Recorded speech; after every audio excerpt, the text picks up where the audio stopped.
Bem-vindos a mais uma destas entrevistas do Clube dos 52, este conjunto de entrevistas que assinalou de alguma forma o 10º aniversário do Observador, o 5º aniversário da Rádio Observador, portanto 2 aniversários redondos.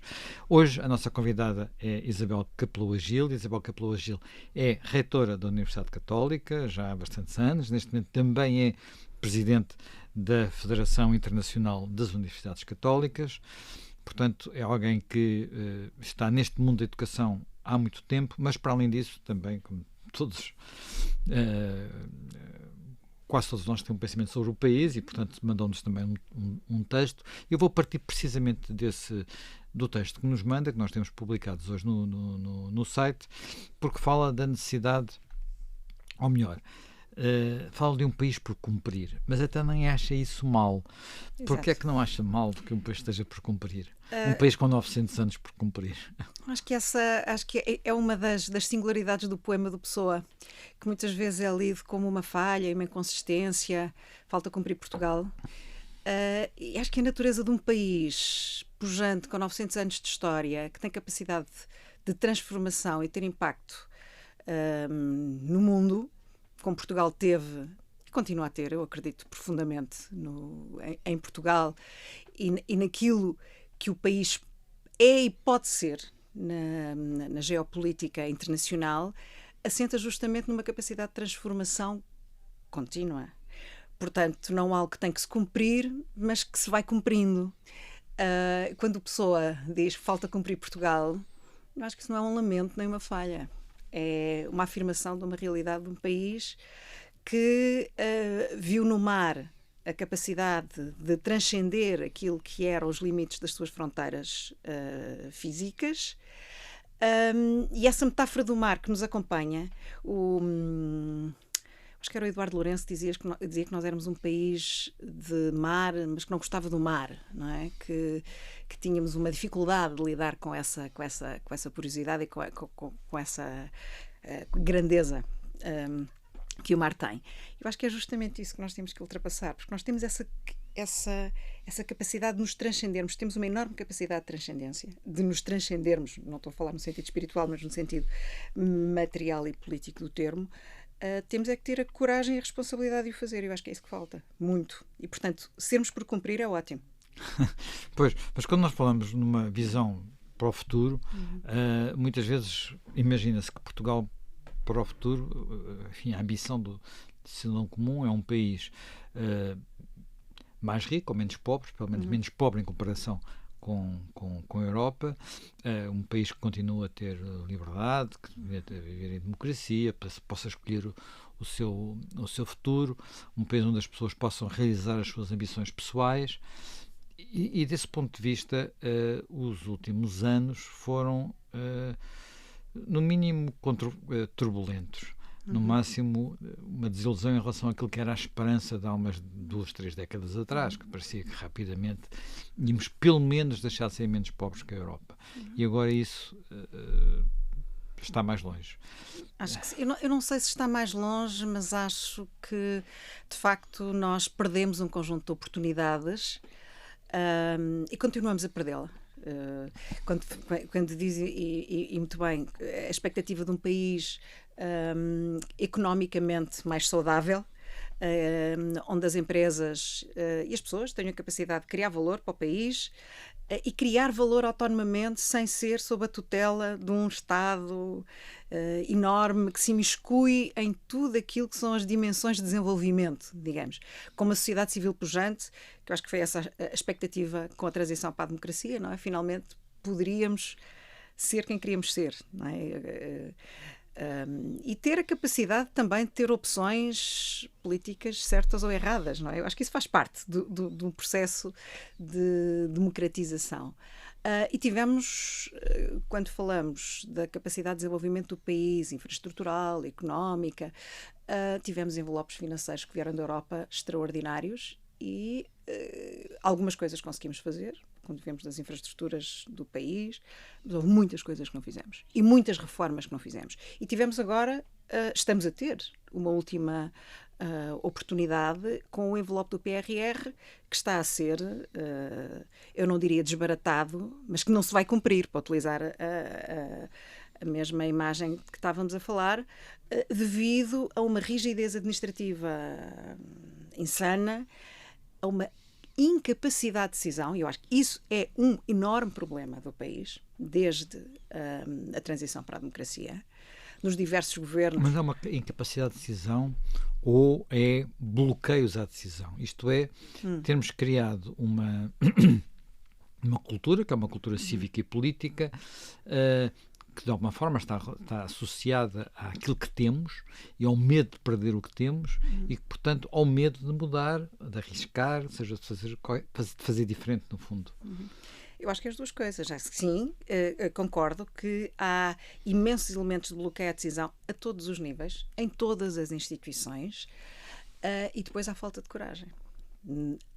Porque apesar desses bloqueios, há entidades, há líderes que têm essa capacidade de fazer acontecer. E têm que o fazer acontecer contra os bloqueios. E isso não tem acontecido. Isso não tem acontecido.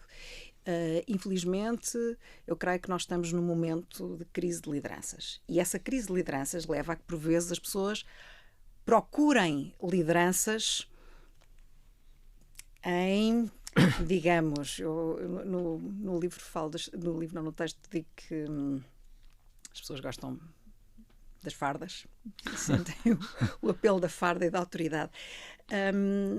Acho que é menos a questão. Procuram liderança mascarada de autoridade, que não é verdadeiramente, se calhar, aquilo que é o melhor para o país.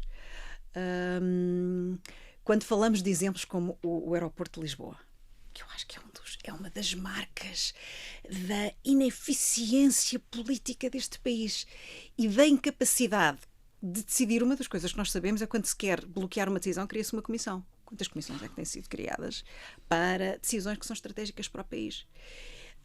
E é preciso também ultrapassar os ciclos políticos da decisão. Ou seja, ter líderes políticos que têm capacidade de tomar decisões que não vão ser realizadas no prazo da sua legislatura. Isso. Mas acha que agora, fazendo o desafio, quer dizer, nós podemos sonhar com outros líderes políticos, mas os líderes políticos também saem de uma elite que o país vai gerando ou vai sendo capaz de gerar. E há muitas pessoas que muitas vezes referem que boa parte do problema está precisamente nessas elites, que são elites que não fazem nem deixam fazer. Sim, isto é, que têm as suas... para dar um exemplo, enfim, às vezes costuma-se dizer, uma frase, não sei de quem é o autor, que as universidades nunca se autorreformam. Têm que ser reformadas por fora. Ele referia-se às universidades portuguesas, às universidades públicas portuguesas, e de alguma forma nós assistimos aos esforços das últimas décadas e verificamos que poucas verdadeiramente se reformaram. Não é? Bem, eu tenho um lastro reformista e gosto de reformar, por isso este é um tema que me apaixona. Mas há uns anos havia um amigo meu americano, que é professor na Universidade da Pensilvânia, numa Ivy League, que dizia, quer dizer, juntar um conjunto de académicos ou de presidentes de universidades para refletir sobre a reforma da universidade é a mesma coisa que pedir aos animais do zoo para falarem sobre a sua própria condição. Portanto, que é muito difícil. Mas sendo difícil não é impossível. E eu creio que aí isso não está assente. As universidades, talvez como a Igreja e as Forças Armadas, são das instituições mais hierárquicas, não é? Têm estruturas profundamente hierárquicas. Mas tendo essas estruturas profundamente hierárquicas, elas têm que ter a capacidade de ser flexíveis ao mesmo tempo para poderem acompanhar aquilo que são as necessidades de desenvolvimento do conhecimento, produção de conhecimento, desenvolvimento do país. Isso é essencial. E, portanto, o problema surge quando a dimensão corporativa da instituição impede aquilo que é a sua missão, basicamente. Uma universidade que não tem capacidade de se transformar acaba por entrar num processo de erosão e de ineficiência. E nós hoje em dia temos, e costumamos dizer, e com orgulho, que temos um sistema científico nacional robusto, é certo. Sabemos... É robusto, mas ainda não jogou nenhum prémio Nobel. Enfim, desde o Egas Muniz. Também, os prémios Nobel também. O ensino superior não se pode medir por aí, não é? Claro, eu sei. Mas, apesar de tudo, enfim, nós tivemos um período em que havia A maioria dos prémios Nobel saíam da Europa, hoje em dia já não é isso, mas já nem isso acontece. É verdade. O Reino Unido ainda aparece um bocadinho nas listas, mas pouco mais. Que hoje em dia já não sequer na União Europeia. Sim. Mas sabe que eu isso não acho que seja verdadeiramente um problema. Quer dizer, eu acho que nós temos um dos problemas é pensar que o ensino superior e as universidades se esgotam nos limites das nações. É certo que o modelo de universidade moderna do século XIX, com Humboldt, está muito ligado, é um braço da política nacional. Isso está correto, mas não é só isso, é muito mais. E, portanto, quando os prémios, como os Nobres de Fisiologia, de Química e de Física, no fundo celebram equipas multidisciplinares, mas que estão em instituições que têm a capacidade de atrair esse talento. E esse é que é o nosso desafio. Nós temos gente imensamente talentosa, precisamos de reforçar nas instituições a capacidade de atrair talento internacional. E isso faz-se com incentivos, faz-se com um ambiente apto à experimentação, em que as pessoas tenham a capacidade de falhar. Nós temos uma cultura desde a escola primária, portanto, desde o início. Nós somos muito pouco, não incentivamos a experimentação. Somos profundamente conservadores.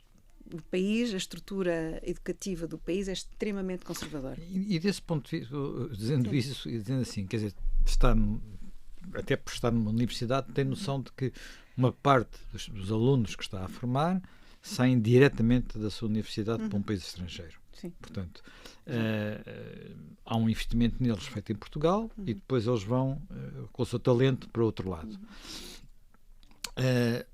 Isso acontece apenas porque nós não pagamos o suficiente ou também porque, além de não pagarmos o suficiente, portanto, e paga-se aquilo que a riqueza do país é capaz de gerar, não há milagres, não é? Portanto, há muitas vezes também instituições que não são capazes de acolher gente mais nova, que estão envelhecidas e que tiveram renovação, muitas delas até associadas à Revolução ou períodos mais conturbados, e depois se tornam um pouco anquilosadas, para não dizer... Acho que é um conjunto de coisas ao mesmo tempo. Quer dizer, não é só a questão dos incentivos financeiros, certamente. Depois há outra coisa também que é uma geração que tem uma ambição de poder ter uma experiência internacional. Eu lembro-me que quando finalizei, fiz a minha licenciatura no início e tinha vontade de ir para fora e, obviamente, queria fazer uma carreira académica, mas queria imediatamente ter uma experiência internacional e as estruturas da universidade diziam, pelo amor de Deus, quer dizer, mas o que é que vai fazer? Não. Isso, enfim, é uma coisa muito seleta e em Portugal, na tutela de um professor que acompanha o processo. Isto nos anos 80, em meados dos anos 80 e 90. Hoje em dia, os estímulos são imensos. Portanto, o que é natural para qualquer jovem é ter, num determinado momento da sua carreira, uma experiência internacional. Isso não é necessariamente mau. Não, isso até seria bom, em princípio ótimo. Seria bom. Nós temos depois a ter a capacidade de os atrair, não é? De não voltarem apenas ou para aproveitar uma vantagem fiscal ou para se reformarem. Evidente. Para viverem o fim da vida. Evidente. E isso depende das empresas, mas depende também do ecossistema do país. E, portanto, nós podermos também criar aqui ou atrair talento internacional que... como os nossos vão, outros que venham e que queiram criar projetos. Aqui. Nós notamos isso muito na Católica. Nós, neste momento, temos 25% de estudantes internacionais que vão desde áreas como a Economia e Gestão, onde há muitos estudantes internacionais, até à biotecnologia, mas também às artes, ou aos mídia e comunicação, à gestão cultural. E, portanto, ou ao direito. Há estudantes e essas pessoas que vêm fazer um período de formação em Portugal. Há muitos que regressam, mas há outros que querem fazer projetos cá. Gostam do país, gostam da estrutura societal, civilizacional e querem investir em Portugal com projetos próprios. Depois temos a estrutura anquilosada, a dificuldade de conseguir iniciar um projeto novo, de levantar dinheiro das rondas, não é? Portanto, onde é que se vai buscar financiamento? Tem que se buscar financiamento fora. Temos uma estrutura de financiamento de ideias novas muito pouco criativa ainda, não é? É interessante os unicórnios que este país gera. E muito poucos mantêm a sede das instituições em Portugal. Não é? A FIDESAI talvez uma exceção, mas sempre comprometida e que tem continuado a desenvolver a sua atividade e a crescer em Portugal. Portanto, há um conjunto de coisas. Acho que nós não devemos demonizar a saída. Devemos criar condições nas instituições que têm razão esse envelhecimento, e há uma dificuldade de largar corporativamente o lugar que se tem para dar lugar aos mais novos. Há uma proposta que está a ser discutida agora no novo regime jurídico das instituições de ensino superior para limitar a endogamia, que me parece muito positiva, mas também não pode ser uma lógica de deitar fora o bebê com a água, não é? Portanto, há áreas em que, por exemplo, aquilo que se propõe é evitar que nos 3 anos depois da conclusão do doutoramento a universidade contrate, onde a pessoa se doutorou, que a contrate. O que obriga necessariamente o novo doutor a estar fora, pode ser depois contratado a seguir, mas não no período imediato à sua graduação. Há áreas em que isso é mais difícil. O direito, por exemplo, é uma área onde há alguma dificuldade e, portanto, tem que haver as coisas têm que ser um bocadinho calibradas. O direito tem fama de ser particularmente endogâmico. Exatamente. Bem, mas é uma medida positiva. Esta é uma medida positiva. Há um aspecto que também refere no seu texto, que é relativamente a todo este tema da educação, portanto estamos um bocadinho na sua casa, não é? Que é, dá a entender que é o facto de no 9º ano se ter que optar por, enfim, por um conjunto de cadeiras para levar para um ramo mais científico, ou ciências, as chamadas ou ciências humanas ou ciências exatas, para ser assim mais lato, digamos assim, dá a entender que é demasiado cedo. Eu interrompo. O problema está nessa altura e naquilo que, apesar de tudo, para poder entrar na universidade é necessário ter um bocadinho mais de formação, porventura, em algumas áreas, ou também está nas universidades onde a possibilidade, que eu sei que existe, por exemplo, nas universidades americanas, que é, eu estou a tirar a economia, mas posso ir tirar um curso de piano. Que é uma coisa que em Portugal não... Quer dizer, posso ter uma não é tirar um curso de piano, ter uma cadeira de piano. Pronto, uma cadeira de música. Não faz, e é uma coisa que choca um pouco com a nossa cultura. O problema está na pré-preparação para chegar ao 12º ano, ou está dentro da universidade? Está nas duas coisas. Eu já falo da questão do 9º ano porque me parece que essa precede tudo. E tem a ver com questões que são, por um lado, de ordem corporativa dos próprios sindicatos e da organização da estrutura professoral, não é? Mas também com um modelo que é completamente anquilosado, que vem dos anos 70, francês, que obriga a uma escolha que é trágica. Para um estudante que faça uma opção por humanidades, por exemplo, e que depois chega ao 12º ano e diz assim, eu se calhar a física não era assim tão má, eu gostava de fazer, de enveredar por um curso na área da física ou uma engenharia, qualquer coisa. Tem que voltar a fazer 3 anos de matemática, ou preparar-se, é impossível sem regressar, no fundo, voltar a fazer 10º, 11º, 12º ano. Portanto, limita imenso essa escolha e, ao mesmo tempo, faz com que os estudantes cheguem... Talvez não limitasse se o sistema de acesso à universidade fosse controlado pelas universidades. Exatamente. Se os universidades tivessem exames de admissão... Claro, as pessoas preparavam-se para aqueles exames. E não tinham que não estavam limitadas pela nota do 12º ano. Exatamente. Que é algo que eu acho que seria, de facto, muito positivo e permitiria... A Católica faz isso, não é? A Católica escolhe os seus estudantes. Porque as pessoas fazem candidatura ao ensino público, quem quer, mas candidatam-se à Universidade Católica com aquelas áreas que a Universidade define. Mas, na verdade, as outras instituições públicas não escolhem os estudantes. Portanto, eles entram numa pool e são distribuídos. Porque é mais confortável? É um modelo francês, não é? Portanto, é a prova nacional. É um modelo napoleónico, eu diria, quase, de acesso universal. E eu acho que nós temos que ultrapassar estes modelos napoleónicos na nossa cabeça e pensar que, de facto, há outras formas mais eficientes de atrair os estudantes que estão verdadeiramente motivados.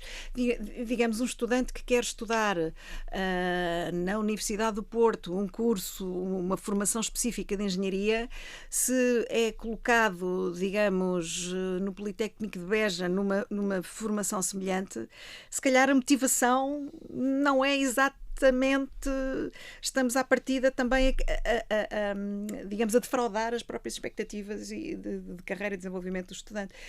Optar por um conjunto de instituições às quais se candidata e para as quais se prepara, acho que em termos também de afirmação pessoal teria naturalmente outros resultados. Nas universidades, nós sabemos que o modelo disciplinar que nós seguimos e que é o modelo do incentivo de desenvolvimento de carreira é um modelo que não serve nem aquilo que são as necessidades de desenvolvimento dos países. Os grandes problemas da humanidade, a Big Science, exige quadros multidisciplinares. E para isso nós precisamos de ultrapassar um modelo que é um modelo oitocentista, de especialização, de hiperespecialização.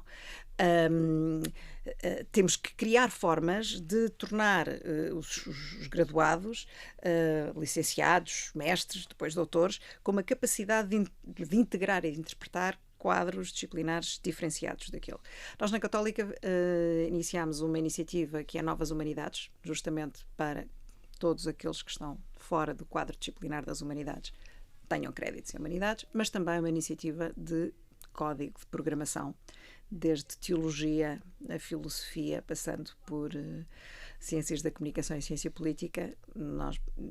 Há uma nova literacia algorítmica que é fundamental que qualquer graduado possa dominar, não é? E, portanto, é preciso perceber os princípios básicos de programação. Não é para serem engenheiros informáticos, mas os princípios básicos. E, portanto, já há muitos anos, criámos um programa que era o Programa de Artes Liberais, que permitia que os estudantes fizessem cadeiras fora da sua faculdade. Claro que tem que se combater aquilo que é a própria resistência da faculdade a permitir que os estudantes façam aquela cadeira de Direito que era tão engraçada para complementar uma formação em biomédicas, não é? Ou em medicina dentária, é isso que devia fazer. Tem que fazer créditos de fora, por exemplo, muito complicado para organizar os horários. Portanto, as questões administrativas não se podem sobrepor àquilo que é a realização e o desenvolvimento do estudante. Isso tem sido o processo que nós temos tido de transformação, quando falamos da transformação, e na Católica desde 2016 que temos vindo neste processo, que é muito o de sensibilizar como é que nós conseguimos materialmente e em termos da organização estruturar o consenso académico. Porque o consenso académico dizer que temos que ser disciplinares, mas ao mesmo tempo multidisciplinares, é extraordinário. Que depois vem a seguir, sim, mas quem faz economia tem que ter os créditos de macro e a matemática que tem, portanto não pode perder tempo no resto. Diálogo. Bem, nós estamos mesmo no fim, aliás, um bocadinho para lá do fim. Só uma última questão. Como é que a Universidade pode ajudar a que um gestor reconheça a Quinta Sinfonia? Pode perfeitamente, para já, colocando... Ou tenha a certeza que lê os mais. E não só os resumos. Tem que criar um conjunto de créditos fora da sua área disciplinar, obrigatórios, não optativos. Não é? E depois tornar também a universidade como um espaço onde os estudantes têm contacto com linguagens artísticas, fora daquilo que é o seu quadro disciplinar, onde possamos dar acesso a concertos, a exposições. Porventura ainda mais difícil ter um teólogo a perceber de termodinâmica. Isso é mais difícil, porque isso implica aquilo que estávamos a falar há bocado dos 14 anos, não é? Uhum. Mas eu vou-lhe confessar, quando o meu sonho é quando deixar tudo isto de fazer física. Muito obrigado por esta conversa, foi muito Obrigada, eu que agradeço. Obrigada. E parabéns ao Observador. Obrigado.